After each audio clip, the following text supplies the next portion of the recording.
Team India BGT ಅಂದ್ರೆ border Gavaskar test series. ಇನ್ನು border Gavaskar ಅಂತಂದ್ರೆ ಅದಕ್ಕೊಂದು ಕದರ್ ಇದೆ.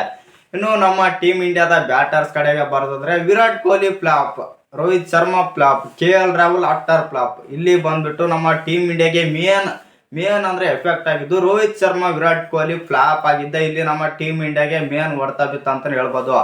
ಇದೀಗ ನಮ್ಮ ಭಾರತ ತಂಡ ಬಂದ್ಬಿಟ್ಟು ಬಾರ್ಡರ್ ಗವಾಸ್ಕರ್ ಟೆಸ್ಟ್ ಸೀರೀಸ್ ನ 4ನೇ ಪಂದ್ಯ ಆದ್ರೆ ಸೋತಿದೆ ಅಂತ ಹೇಳ್ಬೋದು.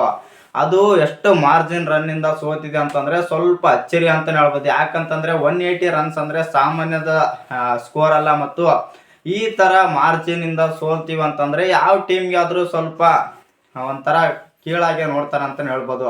ಈ ತರನು ಟೆಸ್ಟ್ ಸೀರೀಸ್ ಅಲ್ಲಿ ಇಷ್ಟು ರನ್ ಇಟ್ಕೊಂಡು ಸೋಲ್ತಾರ ಅಂತಂದ್ರೆ ಸ್ವಲ್ಪ ಅಚ್ಚರಿ ಆಗುತ್ತೆ. ಅದರಲ್ಲಿ ಎಸ್ಪೆಷಲಿ ಬಂದ್ಬಿಟ್ಟು ನಮ್ಮ ಟೀಮ್ ಇಂಡಿಯಾ ದಿಗ್ಗಜರಿರುವಂತ ತಂಡದಲ್ಲಿ ಬಂದ್ಬಿಟ್ಟು 180 ರನ್ಗಳಿಂದ ಸೋಲೋ ತಂಡನ ಇದು ಅಂತ ಅನ್ಸುತ್ತೆ ಒಂದೊಂದು ಬಾರಿ. ನಿಮ್ಗೆಲ್ಲ ಗೊತ್ತಿರ್ಬೋದು. ಇವತ್ತು ನಮ್ಮ ಟೀಮ್ ಇಂಡಿಯಾ ಆದ್ರೆ ಇನ್ನಿಂಗ್ ಸ್ಟಾರ್ಟ್ ಆದ್ರೆ ಮಾಡುತ್ತೆ, ಆಸ್ಟ್ರೇಲಿಯಾದವರು ಡಿಕ್ಲೇರ್ ಆದ್ರೆ ಕೊಡ್ತಾರೆ, ಮತ್ತು ಡಿಕ್ಲೇರ್ ಕೊಟ್ಟಾದ್ಮೇಲೆ ಟಾರ್ಗೆಟ್ ಆದ್ರೆ ಕೊಡ್ತಾರೆ.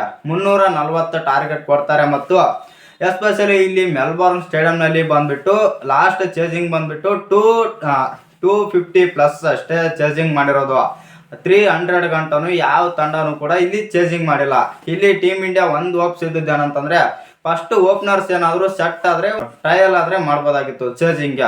ಆದ್ರೆ ಇಲ್ಲಿ ಫಸ್ಟ್ ಓಪನರ್ಸ್ ಆದ್ರೆ ಸೆಟ್ ಆಗ್ಲಿಲ್ಲ ಅಂತಂದ್ರೆ ರೋಹಿತ್ ಕೂಡ ಔಟ್ ಆದ್ರು. ರೋಹಿತ್ ಅವರು ಇವತ್ತು ಫ್ಲಾಪ್, ಅಟ್ಟರ್ ಫ್ಲಾಪ್ ಅಂತ ಹೇಳ್ಬೋದು. ಈ ಟೆಸ್ಟ್ ಸೀರೀಸ್ ಅಲ್ಲೇ ಬಂದ್ಬಿಟ್ಟು ರೋಹಿತ್ ಶರ್ಮಾ ಅಂತ ಪರ್ಫಾರ್ಮ್ ತೋರಿಸ್ತಾ ಇಲ್ಲ.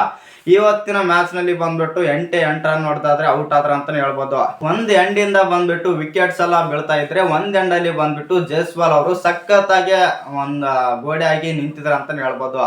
ಇಲ್ಲಿ ವಿರಾಟ್ ಕೊಹ್ಲಿ ಅವರು ಔಟ್ ಆಗ್ತಾರೆ, KL ರಾಹುಲ್ ಅವರು ಔಟ್ ಆಗ್ತಾರೆ, ರವೀಂದ್ರ ಜಡೇಜಾ ಅವ್ರ ಮೇಲೆ ಸ್ವಲ್ಪ ಭರವಸೆ ಇಟ್ಟಿದ್ರು, ಅವರು ಔಟ್ ಆಗ್ತಾರೆ. ಮತ್ತು ಇಲ್ಲಿ ಎಲ್ಲ ಅಂದ್ರೆ ರಿಷಬ್ ಪಂತ್ ಮತ್ತು ಜೈಸ್ವಾಲ್, ರಿಷಬ್ ಪಂತ್ ಅವರು 30 ರನ್ ಆದ್ರೆ ಹೊಡಿತಾರೆ, ಮತ್ತು ಜೈಸ್ವಾಲ್ ಅವರು 84.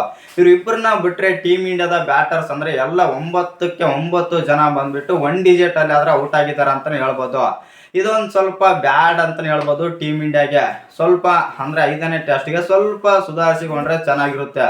ಇನ್ನು ಇವತ್ತೊಂದು ಇನ್ಸಿಡೆಂಟ್ ಆಗುತ್ತೆ ಅಂತ ಹೇಳ್ಬೋದು. ಟೆಸ್ಟ್ ಆಡುವ ವೇಳೆ ಜೈಸ್ವಾಲ್ ಅವರು ಔಟ್ ಆಗಿದ್ರ, ನಾಟ್ ಔಟ್ ಆಗಿದ್ರ, ಇದೊಂದು ಸುದ್ದಿ ಆದ್ರೆ ಭಾರಿ ವೈರಲ್ ಆಗ್ತಿದೆ ಅಂತ ಹೇಳ್ಬೋದು. ನಿಮ್ಗೆಲ್ಲ ಗೊತ್ತಿರ್ಬೋದು. ಇದು ಬಂದ್ಬಿಟ್ಟು ಆನ್ ಫೀಲ್ಡ್ ಅಂಪರ್ ಬಂದ್ಬಿಟ್ಟು ನಾಟ್ ಔಟ್ ಆದ್ರೆ ಕೊಟ್ಟಿರ್ತಾರೆ. ಜೈಸ್ವಾಲ್ ಅವರು ನಾಟ್ ಔಟ್ ಅಂತ ಹೇಳಿದಾಗ ಥರ್ಡ್ ಅಂಪರ್ಗೆ ಹಾಕ್ತಾರೆ ಅಂತ ಹೇಳ್ಬೋದು ಪ್ಯಾಟ್ ಕಮಿನ್ಸ್ ಅವರು. ಥರ್ಡ್ ಅಂಪರ್ ಎಲ್ಲ ರಿವ್ಯೂ ಎಲ್ಲ ತೆಗೆದುಕೊಂಡು ನೋಡಿದಾಗ ಸಿಕ್ನೋ ರಿವ್ಯೂ ಎಲ್ಲ ತೆಗೆದುಕೊಳ್ತಾರೆ ಅಂತ ಹೇಳ್ಬೋದು. ಆವಾಗ ಅದು ಸ್ವಲ್ಪ ಬಾಲ್ ಸ್ವಿಂಗ್ ಆದಂಗೆ ಕಾಣುತ್ತೆ, ಅದಕ್ಕೆ ಸ್ವಲ್ಪನು ಅಲ್ಲಿ ಸ್ವಲ್ಪ ಎಡ್ಜ್ ಆದಂಗೆ ಆದ್ರೆ ಕಾಣುತ್ತೆ.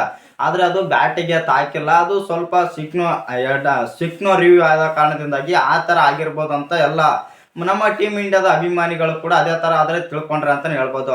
ಆದ್ರೆ ಥರ್ಡ್ ಅಂಪರ್ ಬಂದ್ಬಿಟ್ಟು ನಮ್ಮ ಟೆಕ್ನಾಲಜಿ ವರ್ಕ್ ಆಗ್ತಾ ಇಲ್ಲ, ಇದೇ ನಮ್ಮ ಲಾಸ್ಟ್ ರಿವ್ಯೂ ಮತ್ತು ಇದ್ರ ಮೇಲೆ ನಾನು ಡಿಫೆಂಡ್ ಮಾಡ್ಕೊಂಡು ಕೊಡೋದಂತಂದು ಔಟ್ ಅಂತ ಕೊಟ್ರ ಅಂತ ಹೇಳ್ಬೋದು. ಇಲ್ಲಿ ಬಂದ್ಬಿಟ್ಟು ಜೈಸ್ವಾಲ್ ಅವರು ಕೂಡ ಸಿಕ್ಕಾಪಟ್ಟೆ ಅಂಪೈರ್ಗಾದ್ರೆ ವಾದ ಕೂಡ ಮಾಡ್ತಾರೆ. ಹೇಗ್ ಔಟ್ ಆಯ್ತು, ಇದು ಯಾವ ಕಾರಣಕ್ಕೆ, ನನ್ನ ಬ್ಯಾಟ್ ಬಾಲಿಗೆ ಟಚ್ ಆಗಿಲ್ಲ, ಆದ್ರೂ ಕೂಡ ಔಟ್ ಹೇಗೆ ಕೊಟ್ರಿ ಅಂತ ಕೇಳಿದ್ರು ಕೂಡ ಥರ್ಡ್ ಅಂಪೈರ್ ಅವರು ಔಟ್ ಕೊಡ್ತಾರ ಅಂತಾನೆ ಹೇಳ್ಬೋದು. ಹೋಗಪ್ಪ ನೀನು ಔಟ್ ಆಗಿದ್ಯಾ, ನಿಂದ್ರ ಬೇಡ ಹೋಗ ಅಂದ್ಬಿಡ್ತಾರ ಅಂತಾನೆ ಹೇಳ್ಬೋದು. ಇನ್ನು ನೆಕ್ಸ್ಟ್ ಬಂತು ಅಂತಂದ್ರೆ ಈ ಅಂಪೈರ್ ಬಂದ್ಬಿಟ್ಟು ಅಂದ್ರೆ ಥರ್ಡ್ ಅಂಪೈರ್ ಬಂದ್ಬಿಟ್ಟು ಬಾಂಗ್ಲಾದೇಶದ ಅಂಪೈರ್ ಅಂತಾನೆ ಹೇಳ್ಬೋದು. ಇವರಿಗೂ ಕೂಡ ಸಿಕ್ಕಾಪಟ್ಟೆ ಇಂಟರ್ನ್ಯಾಷನಲ್ ಅಂಪೈರ್ ಮಾಡಿ ಎಕ್ಸ್ಪೀರಿಯನ್ಸ್ ಕೂಡ ಇದೆ. ಇನ್ನು ಈ ಬಾಂಗ್ಲಾದೇಶದ ಅಂಪೈರ್ಗೆ ಬಂದ್ಬಿಟ್ಟು ಸಿಕ್ಕಾಪಟ್ಟೆ ಎಕ್ಸ್ಪೀರಿಯನ್ಸ್ ಕೂಡ ಇದೆ ಅಂತ ಹೇಳ್ಬೋದು. ಇಂಟರ್ನ್ಯಾಷನಲ್ ಅಂಪೈರಿಂಗ್ ನಲ್ಲಿ 100 ODI ಮ್ಯಾಚ್ಗೂ ಅಂಪೈರಿಂಗ್ ಮಾಡಿದ್ದಾರೆ, ಮತ್ತು 73 T20 ಇಂಟರ್ನ್ಯಾಷನಲ್ ಮ್ಯಾಚ್ಗೂ ಕೂಡ ಅಂಪೈರಿಂಗ್ ಮಾಡಿದ್ದಾರೆ. ಇನ್ನು 23 ಟೆಸ್ಟ್ ಮ್ಯಾಚ್ಗೂ ಕೂಡ ಅಂದ್ರೆ 23 ಇಂಟರ್ನ್ಯಾಷನಲ್ ಟೆಸ್ಟ್ ಮ್ಯಾಚ್ಗೂ ಕೂಡ ಅಂಪೈರಿಂಗ್ ಆದ್ರೆ ಮಾಡಿದ್ದಾರೆ. ಇನ್ನು ನೆಕ್ಸ್ಟ್ ಬಂತು ಅಂತಂದ್ರೆ 45 ಅಂದ್ರೆ 45 ಮಹಿಳೆಯರ ಕ್ರಿಕೆಟ್ ನಲ್ಲಿ ಬಂದ್ಬಿಟ್ಟು ಅಂಪೈರಿಂಗ್ ಆದ್ರೆ ಮಾಡಿದ್ದಾರೆ. ಇಂಥ ಅಂಪೈರ್ ಬಂದ್ಬಿಟ್ಟು ಈ ತರ ಸಲೀಸಾಗಿ ಯಾವ ಕಾರಣಕ್ಕೆ ಕೊಡ್ತಾರೆ ಅಂತ ಸ್ವಲ್ಪ ಗೊಂದಲ ಕೂಡ ಉಟ್ಕೊಂತ ಅಂತಾನೆ ಹೇಳ್ಬೋದು. ಅಷ್ಟು ಸಲೀಸಾಗಿ ಕೊಡಬಾರ್ದು ಅಂತಾನೆ ಹೇಳ್ಬೋದು. ಯಾಕಂತಂದ್ರೆ ಟೀಮ್ ಇಂಡಿಯಾ ಲಾಸ್ಟ್ ಹೋಪ್ ಇಟ್ಕೊಂಡಿದ್ದೆ ಜೈಸ್ವಾಲ್ ಅವರು. ಪಕ್ಕ ಜೈಸ್ವಾಲ್ ಅವರು ಈ ಮ್ಯಾಚ್ ನ ಡ್ರಾ ಮಾಡಿ ಕೊಡ್ತಾರೆ ಅಂತಂದು ಎಲ್ಲರೂ ಹೋಪ್ಸ್ ಆದ್ರೆ ಇಟ್ಕೊಂಡಿದ್ರು. ಇನ್ನು ಇಲ್ಲಿ ಒಂದೇನ್ ಬರ್ತಾ ಇದೆ ಅಂತಂದ್ರೆ ಆಸ್ಟ್ರೇಲಿಯಾದವರು ಚೀಟಿಂಗ್ ಮಾಡಿದ್ದಾರೆ ನಮ್ಮ ಭಾರತಕ್ಕೆ ಅಂತಂದು ಫ್ಯಾನ್ಸ್ ಕೂಡ ಸಿಕ್ಕಾಪಟ್ಟೆ ಗರಂ ಆಗಿದ್ದಾರೆ ಅಂತಾನೆ ಹೇಳ್ಬೋದು. ಆ ಕಾರಣದಿಂದಾಗಿ ಅಂಪೈರ್ ಅವರು ಬಾಂಗ್ಲಾದೇಶದವರು ಆಗಿರೋ ಕಾರಣದಿಂದಾಗಿ ಅವರನ್ನ ನಾವು ಜಾಸ್ತಿ ನಂಬೋದಿಲ್ಲ ಅಂತಾನೂ ಕೂಡ ಇವರು ನಮ್ಮ ಭಾರತದ ಅಭಿಮಾನಿಗಳಾದ್ರೆ ಹೇಳ್ತಾ ಇದ್ದಾರೆ. ಇದೆಲ್ಲ ಬಿಟ್ಟಾಕಿದ್ರೆ ನಮ್ಮ ಭಾರತದ ಬ್ಯಾಟಿಂಗ್ ಕಡೆಗೆ ಬರೋದಾದ್ರೆ ರಿಷಬ್ ಪಂತ್ ಅವರು ಆ ರಿಸ್ಕಿ ಶಾಟ್ ಆಡಕ್ಕೆ ಯಾಕೆ ಹೋಗಿದ್ರ ಅಂತಾನೆ ಗೊತ್ತಾಗಲ್ಲ.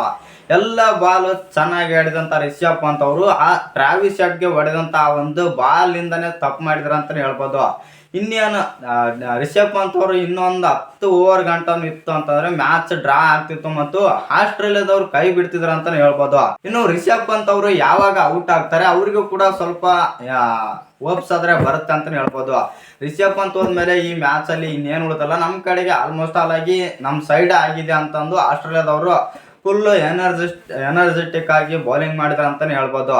ಇಲ್ಲಿ ವಾಷಿಂಗ್ಟನ್ ಸುಂದರ್ ಕೂಡ ಒಳ್ಳೆ ಪ್ರಯತ್ನ ಆದ್ರೆ ಮಾಡ್ತಾರೆ. ಒಬ್ರೆ ಏನು ಆಗಲ್ಲ. ಯಾಕಂತಂದ್ರೆ ಒಂದ್ ಸೈಡ್ ವಾಷಿಂಗ್ಟನ್ ಸುಂದರ್ ಇದ್ರೆ ಇನ್ನೊಂದ್ ಎಂಡಿಂದ ಬಂದ್ಬಿಟ್ಟು ಬೌಲರ್ಸ್ ಇದ್ರ ಅಂತಾನೆ ಹೇಳ್ಬೋದು.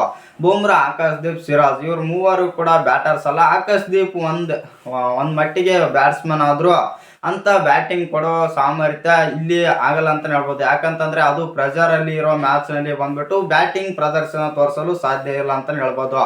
ಆ ಕಾರಣದಿಂದಾಗಿ ನಮ್ಮ ಭಾರತ ತಂಡ ಬಂದ್ಬಿಟ್ಟು ಇವತ್ತು 4ನೇ ಟೆಸ್ಟ್ ಪಂದ್ಯ ಆದ್ರೆ ಸಂಪೂರ್ಣವಾಗಿ ಸೋತಿದೆ ಅಂತಾನೆ ಹೇಳ್ಬೋದು. ಇನ್ನು ನಮ್ಮ ಭಾರತ ತಂಡ ಬಂದ್ಬಿಟ್ಟು 4ನೇ ಪಂದ್ಯ ಬಂದ್ಬಿಟ್ಟು 180 ಮಾರ್ಜಿನ್ ಸ್ಕೋರ್ ಇಂದಾದ್ರೆ ಈ ಮ್ಯಾಚ್ ಆದ್ರೆ ಸೋತಿದ್ದಾರೆ. ಇನ್ನು ಈ ವಿಡಿಯೋ ಬಗ್ಗೆ ನಿಮ್ಗೆ ಏನು ಅನ್ಸುತ್ತೆ ಅಂತ ಕಮೆಂಟ್ ಮಾಡೋದನ್ನ ಮರಿಬೇಡಿ. ಹಾಗೆ ಇನ್ನು ಯಾರು ಚಾನಲ್ಗೆ ಸಬ್ಸ್ಕ್ರೈಬ್ ಮಾಡ್ಕೊಂಡಿಲ್ಲ ಸಬ್ಸ್ಕ್ರೈಬ್ ಮಾಡ್ಕೊಂಡು ಬೆಲ್ ಐಕಾನ್ ಅನ್ನ ಆಲ್ ಇಟ್ಕೊಳ್ಳಿ. ಹಾಗೆ ವಿಡಿಯೋಗೊಂದು ಲೈಕ್ ಕೊಡೋದು ಕೂಡ ಮರಿಬೇಡಿ.